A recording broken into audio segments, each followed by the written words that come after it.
Hello, hello. Hi. Good morning. Morning. How are you?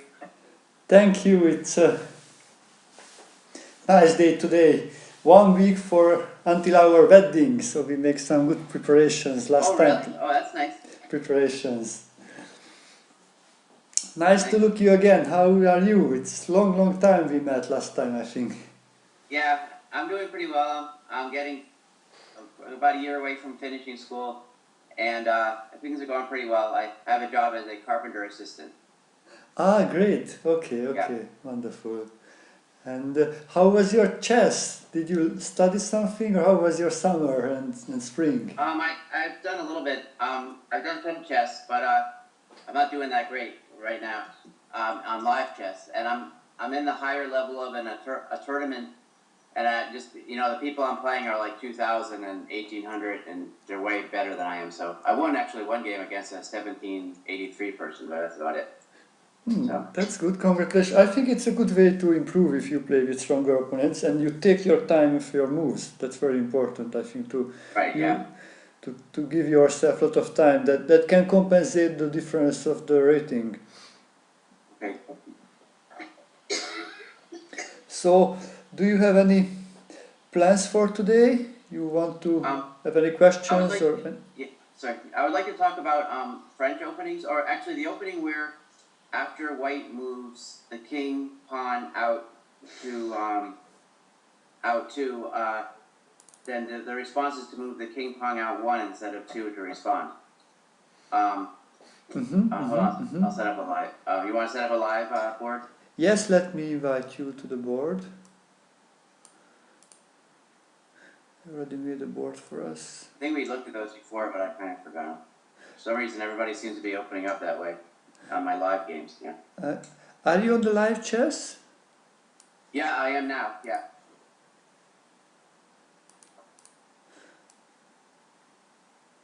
You see me?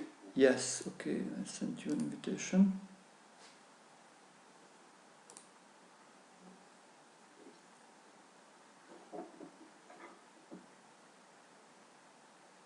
So want me to start the game, or Yes, how? yeah, you can Okay. show which is the Let's get right position you have like questioned that. with. That's the first set. Okay, the first set of moves. Yeah. I think we covered this before, but I wanted to look. We'll cover it again. Yeah, this is the French defense. Yeah, that's right. Yeah, the French defense. Yeah, because somebody mentioned that it was the French defense, and he said I should learn it. Yeah. So e4, e6, and you want to play this with white, yeah? Okay.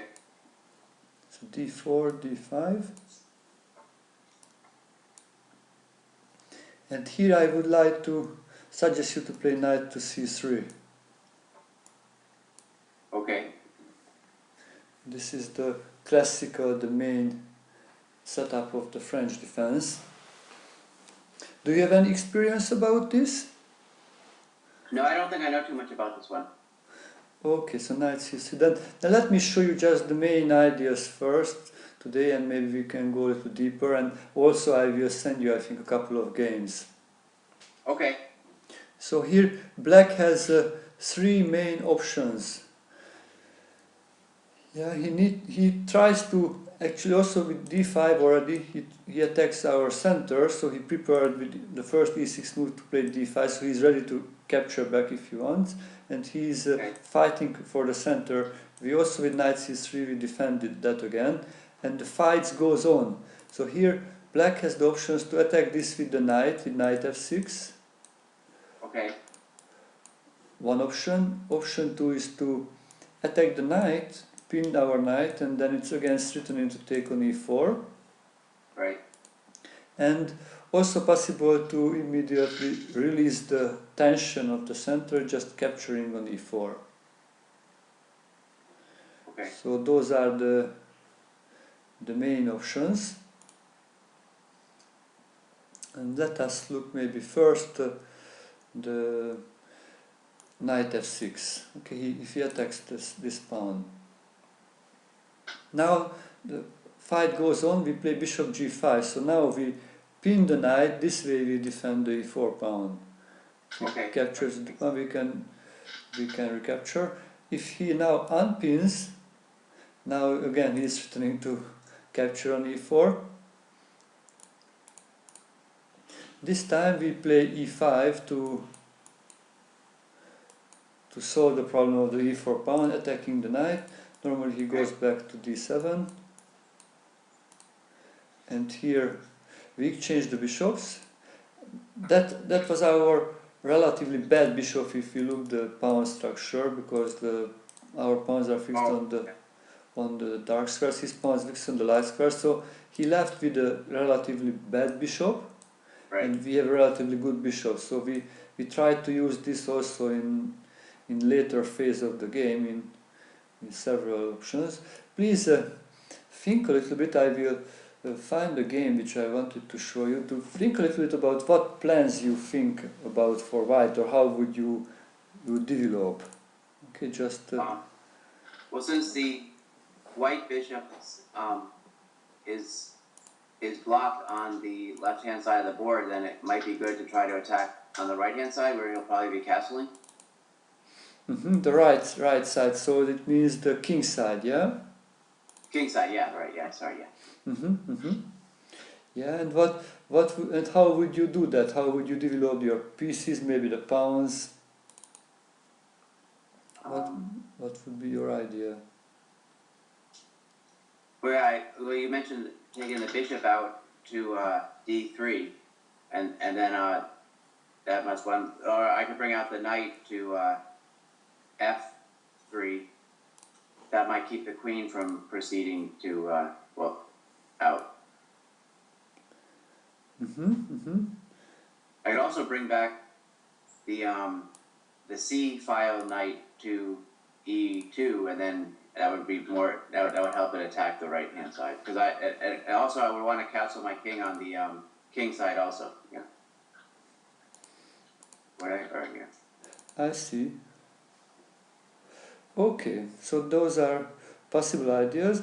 Okay, let us go forward. So here the move actually f4, which is the next move, because black will try to undermine the center with c5, so our d4 pawn will be exchanged most of the time, and then so we need a new support for the e5 pawn.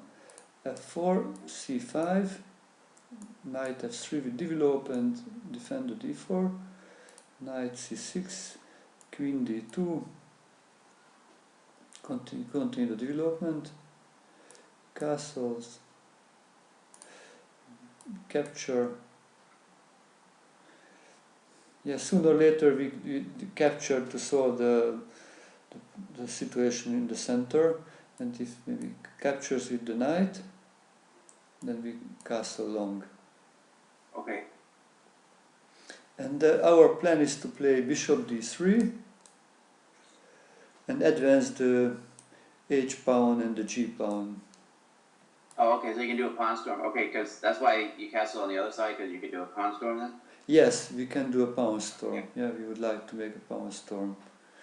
And we like also endgames most of the time, because even if he captures the knight, with the knight our bishop, until he left with this bishop, it's all endgames a little bit better for white. So it can be like a good bishop versus bad bishop, or we have maybe a good knight versus his bad bishop. So all endgames has a small advantage for white. So we are happy to play the endgames also. Okay. Okay. We look maybe if there. Yeah, I wanted to show you a game, or at least the beginning, which I played myself in this opening, just to show you the possibilities of this opening. Actually, in that game, after knight f3 and c5, knight f3, c5, yeah, I already captured on c5, but I think it can be something similar also to, yeah, and he also castled earlier, so it can be something more like a transposition. But he actually captured back with the queen. So it's possible also to capture with the queen. If the knight captures, that has the advantage when the bishop moves to d3. Anytime he can capture. If he fears the bishop is dangerous, he can capture. Okay. So after castling, a6. Yeah, black also wants to make a pawn storm. Yeah, on the queen side. So he also wants to attack with b5, b4. So bishop d3. Here, black has the option to continue with b5, the pawn storm, or if he is aware about some attacks here, sometimes then he can also play f6 to give some air for the king, and also be ready to get back the knight for some good defenders. But then the e6 can be always a target for us, because that's a backward pawn. Okay. Yeah, like develops king north. It's better on b1, so all the pawns are defended. And if b5, if he goes, then this knight maneuvers many times to d4 actually. Alright. To try to attack the e6 pawn. Yeah. Even later you can think about moving back this bishop, like pawn to g3, bishop f1, bishop h3. I looked those and I played in several games this maneuver also. Okay. To attack the e6 pawn. So this happens if he plays f6, but in the game actually he played b5, and this gave the chance for me for a nice sacrifice, which is a typical motif here in this variation. Bishop takes h7. White gets his knight and queen quickly there to attack the king, and black has no pieces to defend the king, just the rook.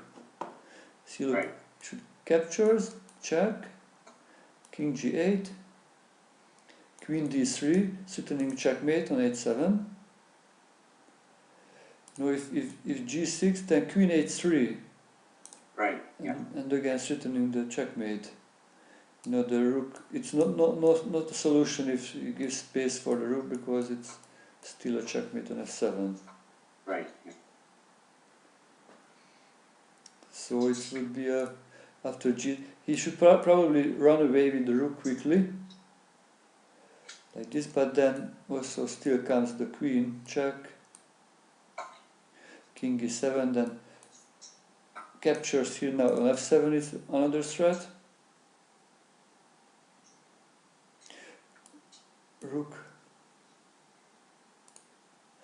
Rook f8,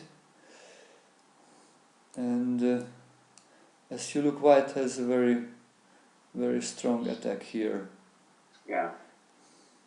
Actually, here comes a very nice sacrifice. I send you the game so you can maybe review the full game, because it became some complications. But knight takes e6, you know, can sacrifice, and with the idea to eliminate the defender of this pawn. Yeah. And this brings here some more pieces, like knight takes e5. As you look, white sacrificed 2 pieces, but now example, look, threatening to give like this queen g4 check, very strong one, because the king has no square to move. Right. So as you look, it gives some good attack. Actually, possibly the rook was a better move to sacrifice or capture with the rook, because even if black sacrifice this way, then this is just strong. So we give a check, and also actually we come back on this way to, because he tries to stop it. Then one more check, and in the long term he cannot really. Example, look, if he defends this, we capture. And the other rook comes to help, and he will have no defense in the long term. Okay. The queen is stronger now than the 3 pieces, because the king is very weak. Oh, all right. Yeah. Okay. Let us go back to the beginning. So you got some ideas how to build up an attack when the opponent plays with knight to f6. Let us look a little bit about bishop b4. If he develops this way. If he develops this way, then we play e5. Okay, now we need again to solve the problem. We solve this way, we move the pawn. Oh, okay, okay. Yeah, that happens to me a lot.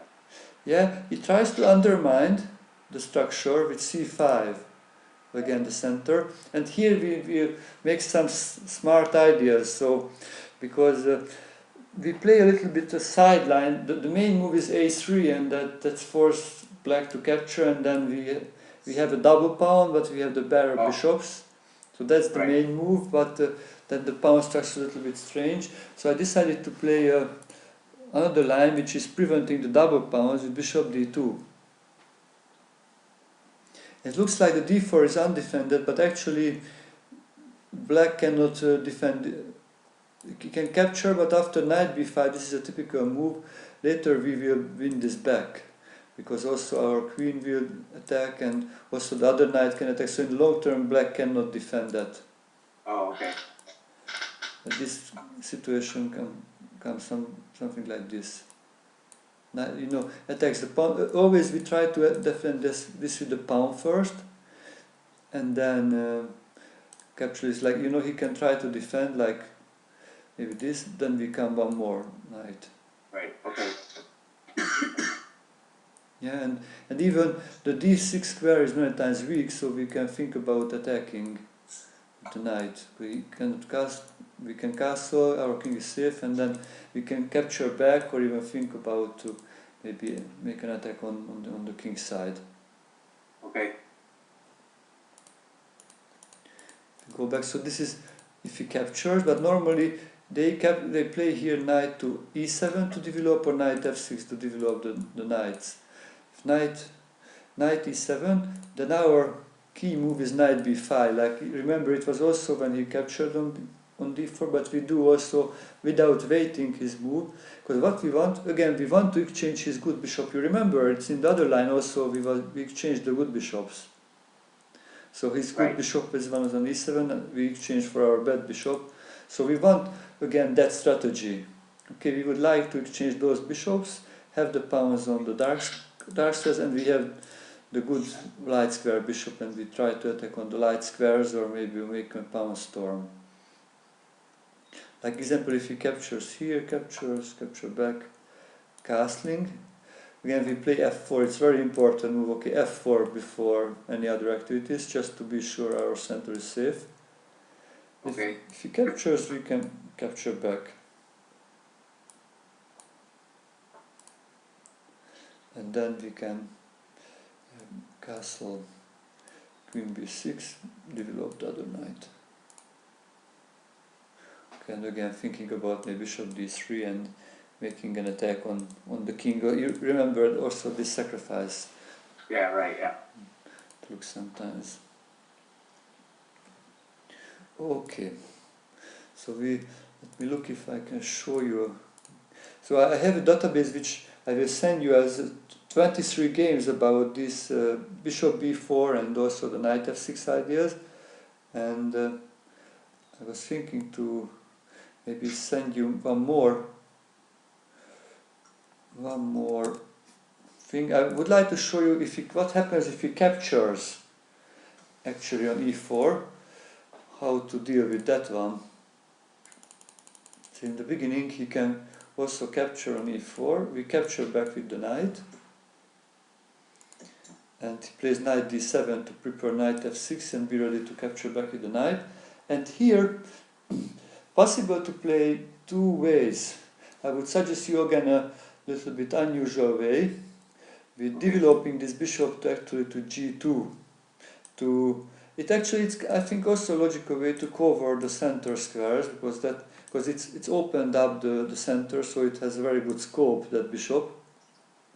This is what I want to show you. The classical setup is like knight f3 and then bishop to d3 and again looking for the king side, but I think this other setup is also playable with g3 and has some new ideas, and the black players normally don't well prepared for this. So g3, knight gf6, knight takes f6, knight takes f6, bishop g2, c5. Black, as you look, continues to undermine the center, but also because of our bishop, the b7 is also under fire, so it's not that easy for black to develop his queenside bishop. Now knight f3. Now if he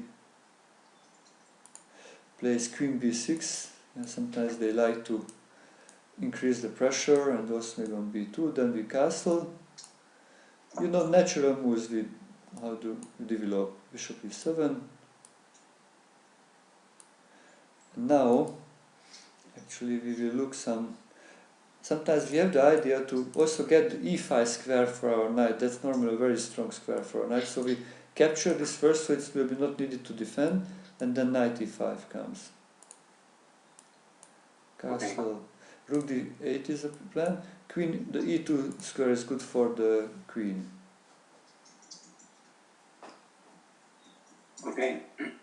Yeah, and most of the time here we would like to have an action on the queen side because we have a pawn majority there. Also our bishop is looking for to help. So we will look like after rook d8, like in this game was played c3, with the idea of preparing b4 and a4. Oh, okay. He could play a5, which maybe would be better, but then if a5, then we would develop the bishop to g5, bishop e7, rook d1. If h6, then we don't give out the bishop, we come back. Queen c7, we exchange. And coming back the rook. You look, our pieces are a little bit better developed, and I hope it gives some advantage. And this knight is hanging, but the bishop also hanging, so later we can defend if we want with moving the bishop somewhere, because the queen also then defends. Okay. And later we may think of advancing the pawns on the queen side. And look, those squares are also can be weak. So you can even think about like knight c4, knight b6 or d6, some ideas to use those squares for an attack. Okay. Yeah, so this setup we looked if he captures, then capture back and then playing g3. It's one more. Yeah, this is a very, very solid setup actually. Against the French, I just yeah, I think this will be good for that one.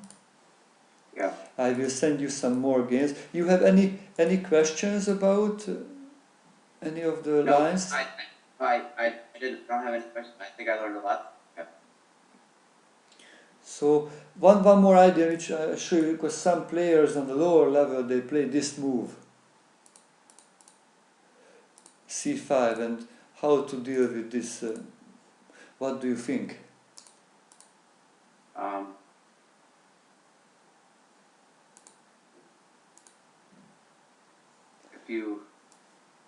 You could either take it or move that one. Yeah. Okay. Yes, yeah. So we can take it, and then we can also take actually this one, because the d5 is hanging. I played a couple of times blitz games when they just played this, captured, and then captured on d5 and having an extra pawn. Oh, okay. Oh, yeah. Huh. If they play like, they can play also here d4 to save the pawn. I think it's a possibility to play here knight b5. I think this is a good move actually. Okay. Knight b5 with the idea of taking on d4 the pawn. Right. Okay. Because if he captures bishop c5, then we may have some good attacking ideas. Bishop f4. This is. All right. Yeah. This is yeah, he can defend, but I think actually it will be the d4 pawn will be more like a target than a stronghold. If you went up Oh yeah, that's fun. But if you also say you went the pawn c3, and then if he took it, then you could exchange queens, and that would force the king to not be able to castle. Yeah, yeah, I think that's also a possibility and it gives an advantage. So if he plays c5, then this is the possibility. Okay, it's Okay. we capture and then we attack that isolated pawn. All right. Thanks a lot. That's really great. That's really helpful. Yeah. Okay, yeah, I think it's a good idea to review later the video like 2-3 times Okay. and try to implement this in your games. It's very important. And also I send you a database which will have many more games. So if you can replay those games, please, it will take you maybe a couple of hours, maybe just 1-2 games in a time. All right. And I think that will help you to play very well against the French defense. Okay.